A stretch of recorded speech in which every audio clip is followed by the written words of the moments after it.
Talk to me about Juan Soto and what's going on there with the Yankees and how likely a trade might be. Yeah, I mean, at this point, if the Yankees cannot figure out a way to trade for Juan Soto, that is their nightmare scenario. And I'm not even sure if the Yankees understand that because now we're hearing a lot of reports of, well, they might sign Yamamoto and that'll help, but it really won't because everybody knows the offense was their biggest problem. So the Yankees are well aware that this is their main priority. They should not consider switching to backup options just yet. And right now, they are very much the front runners, but we're seeing Yeah. other teams like the Blue Jays who could challenge that. So even if asking around over here, those who know Juan Soto best have said there's no doubt in their minds that he could handle a place like New York. And that makes sense even for where the Yankees are at, so that they can sort of check on Juan Soto before he enters free agency, and then they can consider signing him long term. So this just makes too much sense for the Yankees. Exactly. It seems like it does. And then all of a sudden we hear, well, they're not willing to give up as much as maybe the Padres want, or the Padres aren't satisfied with the deal. It got to the point, Deesha, where they were exchanging names. How close do you think they got?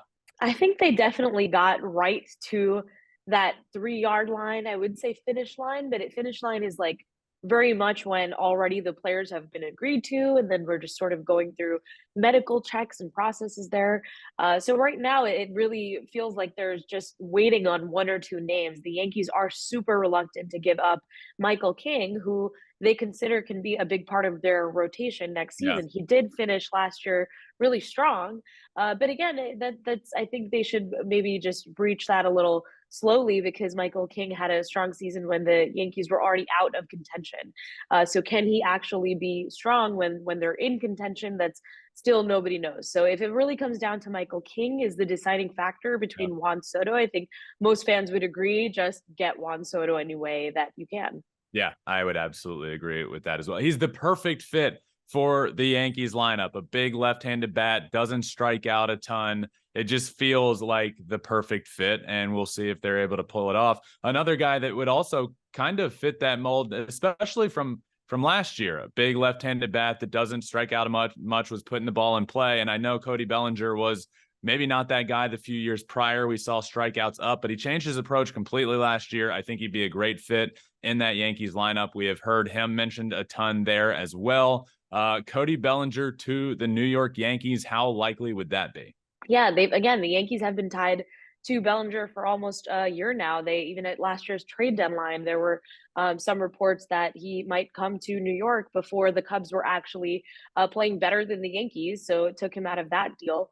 But now, still, Bellinger makes a lot of sense with or without Juan Soto.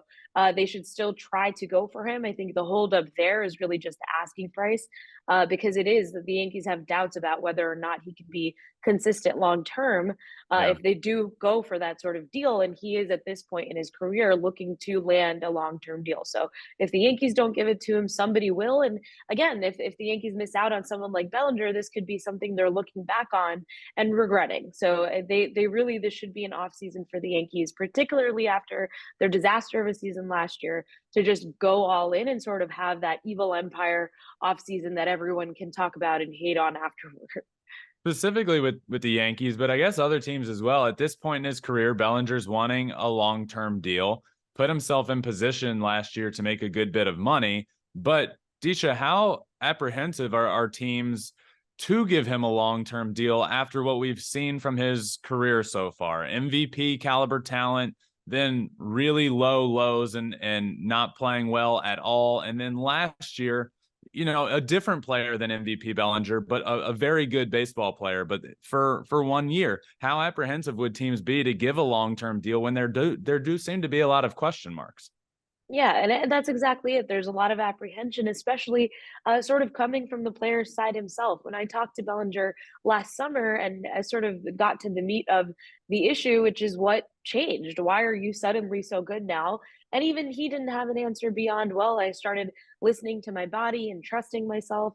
Well, that's not a whole lot that teams in pursuit of Bellinger can go after. They want to know if he can work with the coaching staff, if Yeah. there are problems here and there, they can tweak it and fix it.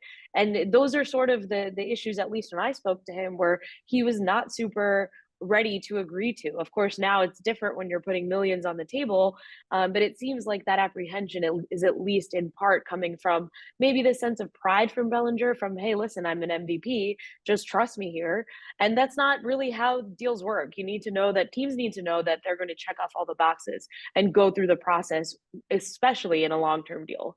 The big prized pitcher on the market this offseason is Yamamoto, coming over from the NPB in Japan. A young top of the rotation arm, and it seems the Yankees are one of the front runners for him. How realistic would it be for Yamamoto to end up with the New York Yankees? Yeah, I mean, definitely. And for now, my view is that it's the two New York teams sort of battling it out between for Yamamoto, because we already know the Mets have a strong desire to just fill up that rotation. They definitely need more high end starters, and that Yamamoto at 25 years old could be a really reliable, consistent spot in that rotation. But as far as the Yankees, Brian Cashman has been setting down that groundwork for months. He was at his no in Japan. There's a report that they're saving his number for him that he prefers. So really, at this point, it might just come down to money and really what Yamamoto prefers. If it's just a difference of a few million here, a dozen million there, he might still just go with the team that he thinks is the better fit. And right now, it sounds like the Yankees are definitely at the top of that conversation. Thanks for watching. If you love flipping bats, swinging 3-0, or just talking ball, join us. Call us at 213-537-9339 with your questions. We have a weekly guest, and we have a lot of fun, so hit that subscribe button.